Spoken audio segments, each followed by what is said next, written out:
हुआ था कब्जा ईसाइयों का मस्जिद अक्सा पर, लेकिन सिर्फ 90 साल गुजरे थे। 90 साल। लोग कहते हैं पाकिस्तान में तकरीर करने से क्या होता है, मैं बताता हूं ना क्या होता है। अक्सा कहां और बगदाद कहां? बगदाद के अंदर बैठकर एक दरवेश ने सिर्फ तबलीग शुरू की थी। सुनो हमारी तकरीरों से क्या होता है। बगदाद मोहल्ला की जामे मस्जिद में बैठकर एक दरवेश ने, गौसे आजम ने, शेख अब्दुल कादिर जिलानी ने तकरीर की थी और 70 साल उन्होंने बगदाद में दीन का काम किया है।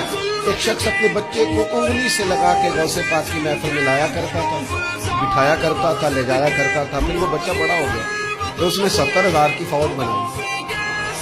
फिर उस बच्चे ने फलस्तीन पर जाकर ईसाइयों पर हमला किया, फिर मस्जिद अक्सा को आजाद किया। मुझसे पूछना, मैं हवाला दूंगा। आजम की महफिल में अपने बाप की उंगली पकड़ के आने वाले उसी बच्चे का नाम सलाहुद्दीन अय्यूबी है।